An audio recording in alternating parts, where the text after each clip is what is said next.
Situ saya merasa, ya itu pasti mandiin itu saya merasa kayak semua badan saya tuh merinding, serang gitu kan, merinding. Ya saya pikirkan ya udahlah gitu kan, saya jalanin aja gitu. Terus saya kan bilangnya ke dukunnya, "Drong, ini gimana?" gitu kan ya. "Kok badan saya merinding?"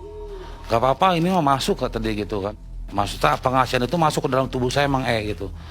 Terus ya udahlah, dibilang nggak apa-apa, saya percaya aja ya. Dan dengan rasa percaya itu ya akhirnya timbul rasa kepercayaan saya tuh yang benar-benar luar biasa gitu ya. Saya tuh lebih soul off lah sekarang, lebih soul off gitu mau nunjukin dia ya bakaran kayak ngeliat cewek aja saya berani tantangan sama teman saya, kalau cewek itu saya nggak bisa dapetin saya kasih kepala saya bilang gitu. Akhirnya dari pengasihan itu ada cewek yang nyantel sama saya nyangkut lah sama saya. Dia itu seorang pejabat gitu ya, sebut namanya si Cinta lah ya. Bukan artis ya? Bukan artis, tapi orang penting itu single parent.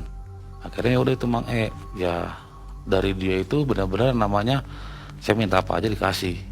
Ya contohnya iPhone baru keluar saya beli, mobil saya beli, dapatlah apapun yang saya mau sampai pada satu titik dia ngerasa ya gitu ya kalau perempuan lah ya, kalau dia udah berani memberi berarti dia mengharapkan sesuatu dari kita gitu kan.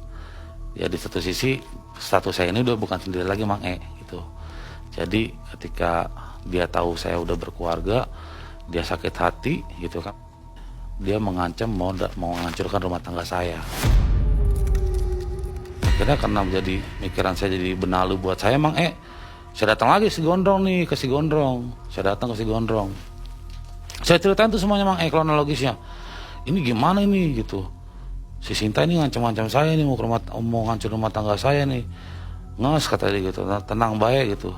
Lamun jadi benalu mah dibereskan ku Abah kata dia gitu. Diberesin sama saya kata dia gitu Terus dia bilang kita JM aja. JM itu apa? Saya kata gitu. Saya kan nggak tahu JM ini apa gitu kan. JM itu adalah namanya jual musuh. Oh jadi dihancurkan sekalian? Yes, dihancurkan sekalian. Ritual itu dengan bentuk foto dijadikan pocong. Jadi pocongnya itu ya ini foto ini dilipat pakai kain putih, terus diikat ya dibentuk pocong lah Jadi foto lingkaran itu dibentuk jadi pocong. Nah itu ditulisin nama saya, nama si korban, ya dijadiin tuh. Nah akhirnya ritual di daerah Sukabumi itu namanya Gunung. Suasananya itu benar-benar serem. Gunungnya itu benar-benar serem. Nggak ada lampu sama sekali dan perbatu-batuan dan itu licin. Kalau licin itu bisa masuk dunia lain lah bisa dikatakan, karena licin benar-benar batu dan ya jurang lah gitu, sebelah kiri kanannya itu jurang. Saya lihat ke atas, naik ke atas, itu dus udah duit semuanya, kalau dibilang di perkisaran gitu itu sekitar 5 miliar. Dan si pocong itu udah hilang.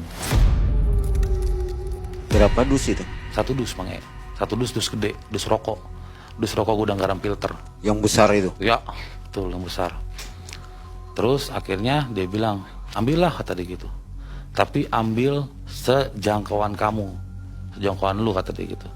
Saya ambil setangan saya sebisa tangan saya kan, saya ambil tuh setangan saya tuh, dalam satu dus itu saya ambil setangan saya rauk. Dia bilang gini, ya ini duit belum sempurna kata dia gitu. Kenapa saya tanya belum sempurna?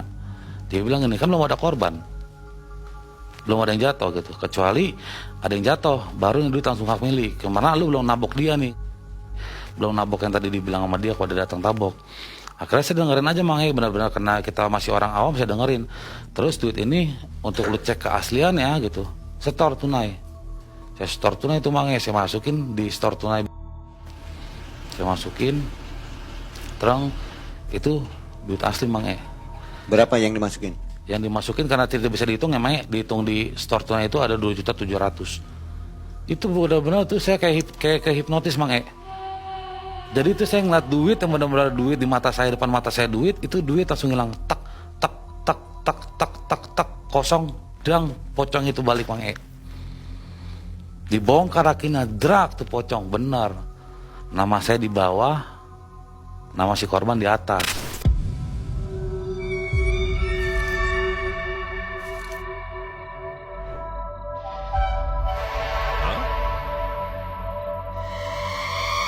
Terus Siabo Gondrong itu dia black kelapa nih Mang Black kelapa, akhirnya di kelapa itu digini Mang cuman digini sama dia nih Mang ini kelapa nih Mang bener-bener Mang kelapa ini tangan dia begini-gini nih, tuh kelapa meleduk Mang itu datang 3 batang Mang emas Mang pertama 3 batang kan, saya turun tuh, ada gitu, kita senang ya Mang emas gitu, pokoknya saya pada saat itu belum terlalu fokus itu emas beneran apa bohongan, pokoknya nggak terpikiran hal kayak gitu. Ya kita lihat emas, turunlah kita bertiga. Ada emas itu. Mas, udah Wan, sono Wan, masih dianterin lagi nih Wan, masih jalan lagi. Dia kan tetap ngeliat tuh Mang dari kelapa. Siapa Gondrong itu tetap ngeliat si makhluk itu masih nganterin emas lagi di perjalanan gitu. Udah Wan, duduk lagi Wan gitu. Wirid lagi Wan gitu. Si Wan wirid lagi tuh Mang Si Wan wirid lagi. Udah, lihat lagi sono.